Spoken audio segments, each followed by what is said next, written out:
And we're saying that they can move into the property, and there is some work usually on the exterior of the house that may be done post-closing, and they cannot hold back or deduct any money for that. They have to pay for the whole purchase price, and then the builder will follow up on doing that work, and if they have a complaint, they'll have to go through the Ontario New Home Warranty Program or Tarion, or have their lawyer contact the builder. But that's how that works in terms of substantially complete.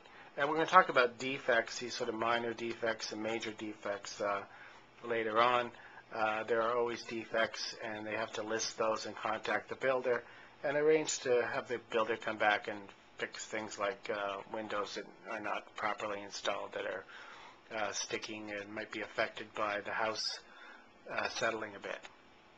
Okay, so the agreement of purchase and sale.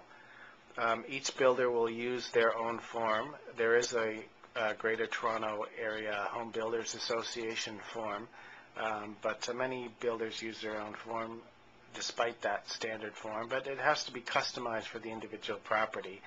And it's lengthy. It's not the same as Form 100.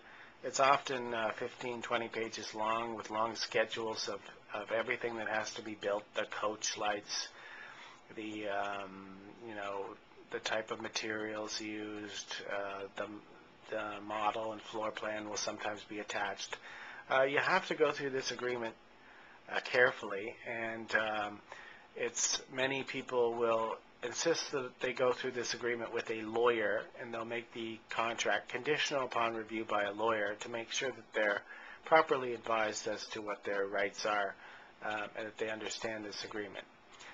Throughout the agreement, you'll find all kinds of what we call hidden extras scattered throughout. So the tree planting fee, the hydro installation. So even though you negotiated a house $560,000, these will all be extras, and they all add up. Some of them will sometimes they'll add up to as much as $5,000 in hidden extras throughout the agreement.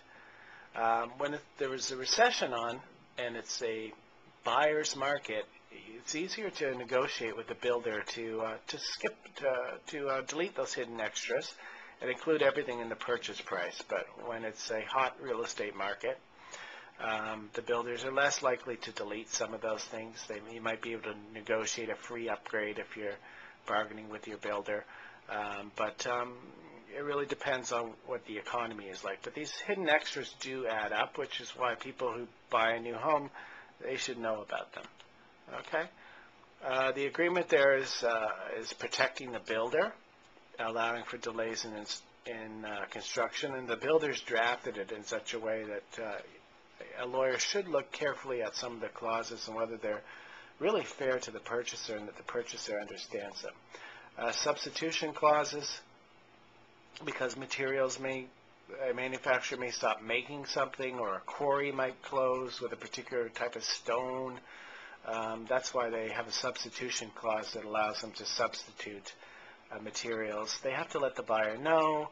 It has to be similar or better quality, and they have to get a chance to make some other type of selection. The deposit is large with a newly constructed home, and you can guess why that is. The reason is because builder needs a lot of money to construct the home from scratch. They need cash flow. And so typically your deposits are, for tens of thousands of dollars. There's protection of the amount of deposit, which we're going to talk about under the new home warranty program. So if the builder goes bankrupt, provided you haven't given more deposit than is protected by law, you will get your deposit back. It'll be insured by the government if something happens to the builder. Okay? And the new warranty program we're going to talk about protects against defects, though this program is under a lot of criticism from consumers because many consumers think it protects builders more than it protects the consumers. But there is some protection for consumers with defects in the property. Some builders are better than others. It's still a good idea to ask around, to look at the builder's rating on the Tarion website, the T-A-R-I-O-N rates builders, and to find out whether you have a good builder or not.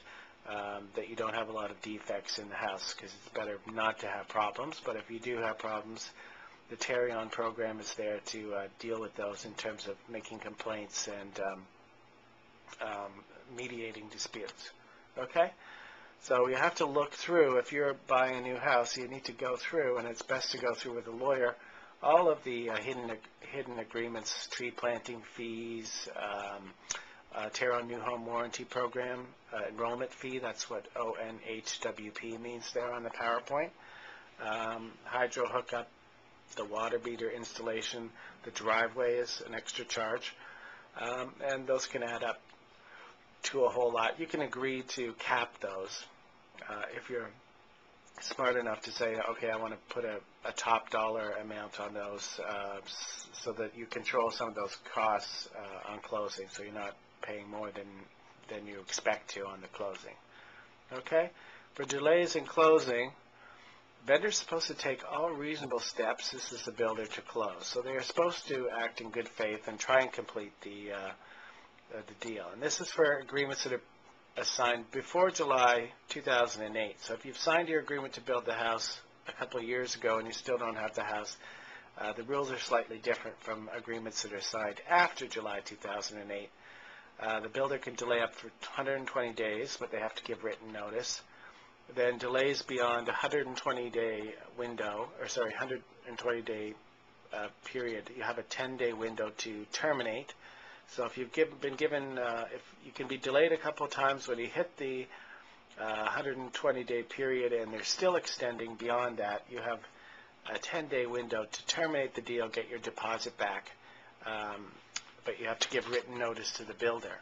And before they changed the rules, if you paid for upgrades, fancy cabinetry or tiles in the bathroom, expensive flooring or something like that that's more than the standard contract, you wouldn't get that money back. And that rule has now changed, that you can get the rule back.